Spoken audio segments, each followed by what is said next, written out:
Do you have something soft to collapse into? That's a new one. I like that. He said, I'd love to see the eye roll from Doug on this, LOL. I said, I'll make sure we film this one. He said, LOL, LOL. It's worth maybe 45. Is it really? Oh my God. It's not even possible, 24 Wagoneer. Wow, these have tanked. They just die.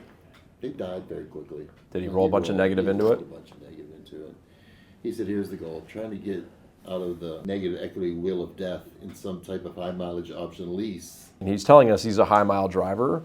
His only option is an EQ, and that probably isn't going to work for him. Well, he picked the car. He sent me it's an EQ 450. I said, that would be the car. I said, here's the thing. Does he have money down?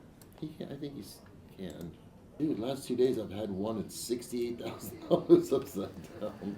So $68,000 upside down, and this one's what? This is about 55, 56? It sucks, it really does. And there's more to come. Yeah. This is the tip of the iceberg. This is what's happened after.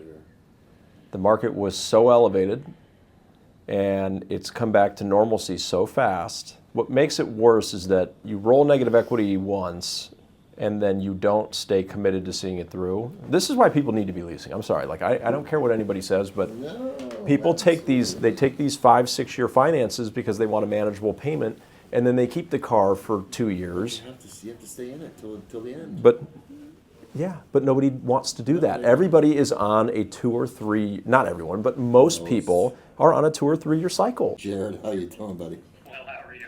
Hey Jared, how you doing? You're on speaker with Doug, by the way. I just walked in his office. Hey, man. Yeah, man, you got yourself in a little bit of a predicament, don't you? Yeah. So not only do we have to, with a high mileage and all the negative equity, but I learned my lesson with a gap, let me tell you. In what way? So I had a Corvette before the Wagoneer. Yeah. And I was run over by an 18-wheeler on the interstate. Oh, wow. Whoa. And so that's why it's such an extreme change from a small car. I literally came out of it and was like, I want the biggest thing I can find. Scared the crap out of me. I'll never have another small car. I got you. But, learned my lesson on the whole gap situation, so I got stuck with that. Was there a lot of negative from that Corvette then? Yeah, there was like 30 grand negative equity. Is that what ended up in this In the Wagoneer? Wagoneer? Yeah, in the Wagoneer, yeah. Got it. I mean, I did have to give him money, but the rest of it we were able to put in there. Stellantis took it. Yeah. And it may be just one of those situations I just need to keep paying and chunking as much money as I can, every month. I pay over the payment. The payment's like $1,980 a month, and I pay him $2,500 a month just trying to chunk a little bit away, at the principal amount.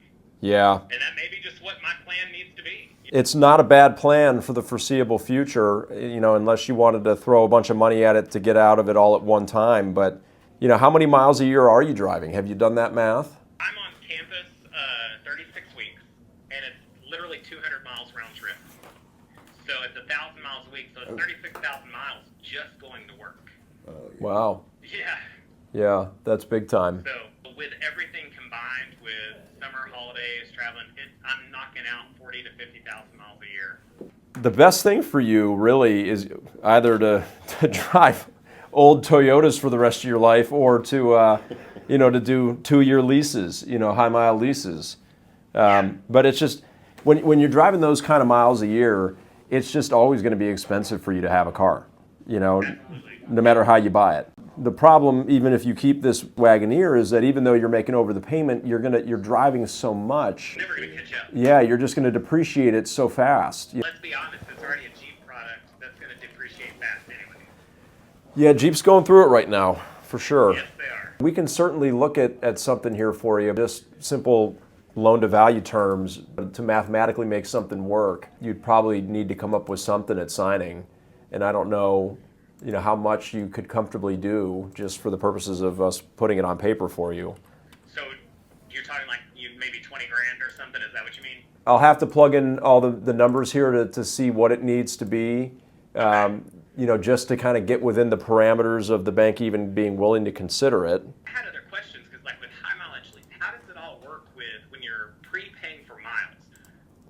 Would I be doing like say 20 grand down plus the cost of the mileage up front plus the cost of the fees and the first month's payment, or is all that wrapped into, how does that work? Yeah, so when you prepay miles on a lease, what you're doing is so in this case, it would be a 20,000 mile per year lease, right? That's the highest published residual that Mercedes-Benz has, okay? Right.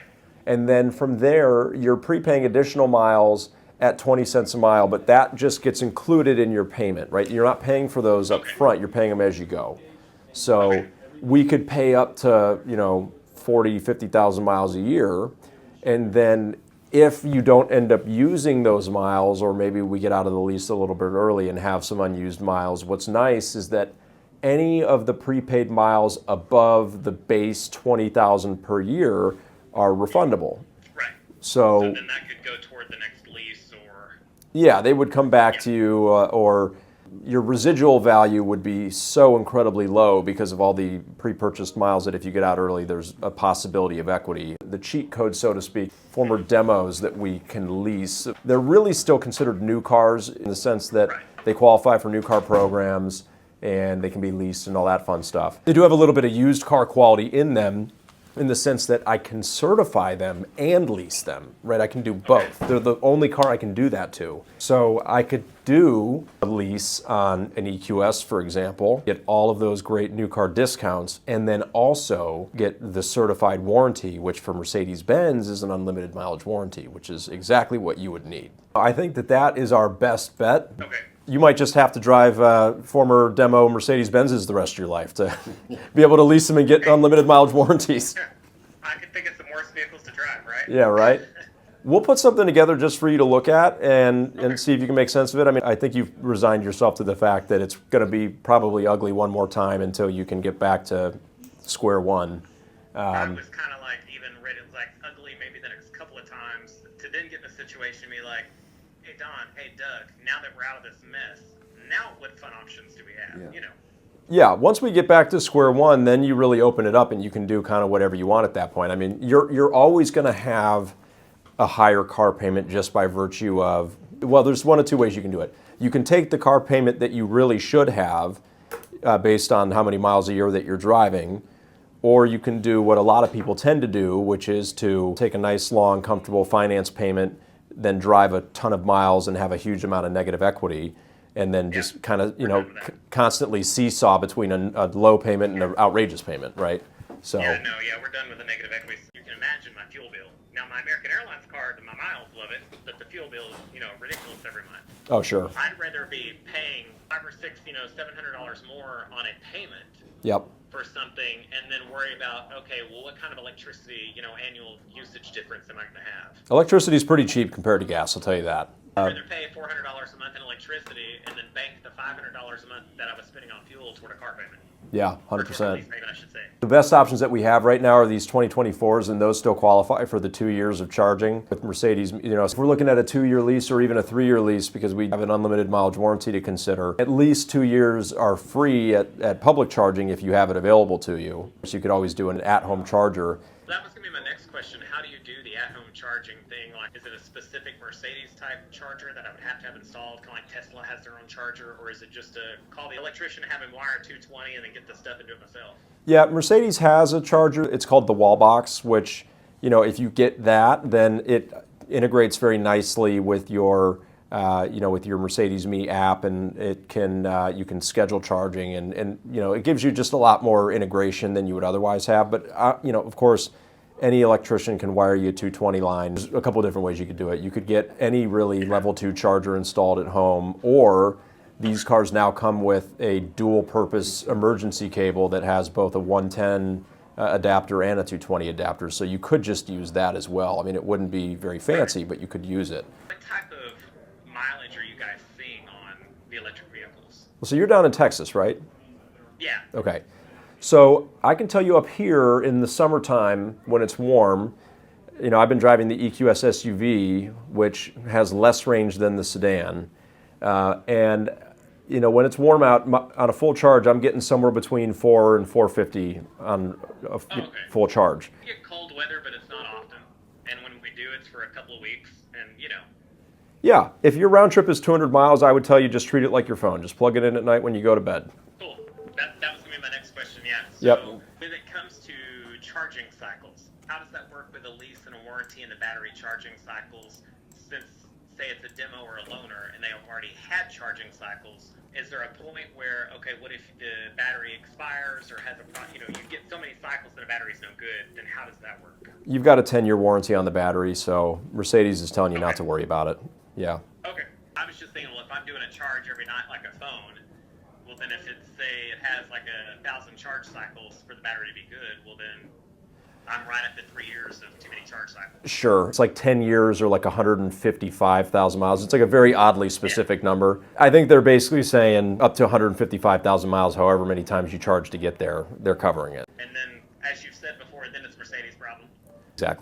Exactly.